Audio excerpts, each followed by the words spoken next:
अस्सलाम वालेकुम एवरीवन। तो आज जो है वो मैंने अपने लेक्चर्स का स्केड्यूल बना दिया है, बिकॉज़ ऐसे आप लोगों के लिए भी मुश्किल हो रही है और मेरे लिए भी, मुझे कुछ समझ नहीं आता, सारी वीडियोस आगे पीछे आ रही होती हैं। तो इसी जो है वो कन्फ्यूजन को मैंने दूर करने के लिए स्केड्यूल बना दिया है। अब इसी स्केड्यूल के मुताबिक जो है वो वीडियोज़ अपलोड हुआ करेंगी। अब मैं आपको बता देती हूँ, मंडे और थर्सडे को मैं इंग्लिश, बायो और कुरान, इन तीनों के जो है वो एक एक वीडियो नहीं, बल्कि मतलब जितना मुझसे हो सकेगा उतना मैं लेक्चर जो है वो दे दिया करूँगी। और ट्यूसडे और फ्राइडे वाले दिन आपका मैथ, फिज़िक्स और इस्लामियात होगा। एक मैंने साइंस सब्जेक्ट रखा है और 2 कंपल्सरी।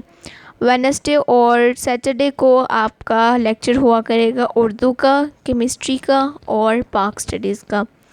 ठीक है, यानी आपका मंडे को जो है ये 3 सब्जेक्ट्स पढ़ाया करूँगी और थर्सडे को भी यही 3 सब्जेक्ट्स। ठीक है, इस तरह से होगा। होप सो कि आपको समझ आ गई होगी।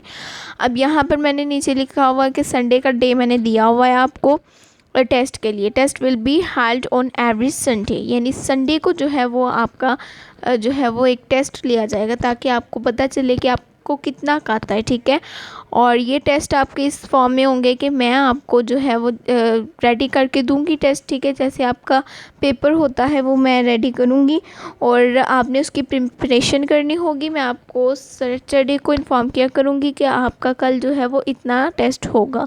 ठीक है, फिर आपने उस हिसाब से उसको प्रिपेयर करना होगा और फिर जो है वो आपका टेस्ट हुआ करेगा।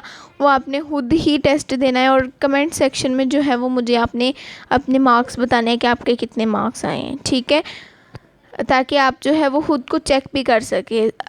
अक्सर ऐसा होता है कि आप लोग जो है वो उसको क्वेश्चन की आपको समझ नहीं आ रही होती कि ये क्वेश्चन आया कहाँ से है।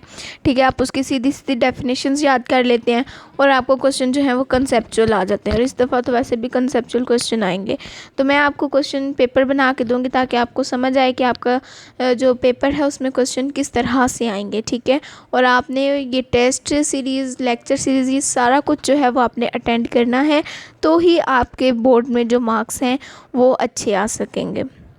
ओके जी, अल्लाह हाफ़िज़।